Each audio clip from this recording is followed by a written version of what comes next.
যদি আমার বোনটা ছোট ছেলে এসে বলে মামা, এটা বলে ওটাকে থামা। আর যদি এসে শাড়ি ছেলে এসে বলে খালু, ওটা বলে মানতাল। কি বলবি বল, যা বলবি তাই কিনে দেবে। ঈদের দিনে বড় জামা পরে, প্যান্ট শার্ট শেরবানি পরে, বড় পাগড়ি করে ফাঁস কাতারে বসে, বুঝতে পারছেন, বসে নামাজ নামাজ পড়ে ইমাম সাহেবের বুকে হাত ধরে জোর টিপে ধরছে।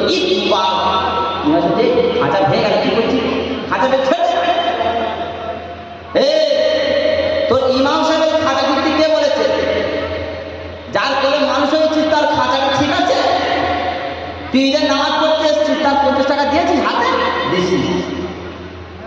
তাকে একটা জামা কিনে দিয়েছিস? বলে না। ছোট ভাই মনে হচ্ছে বড় ভাই দেবে, বড় ভাই মনে হচ্ছে ও ছোট ভাই।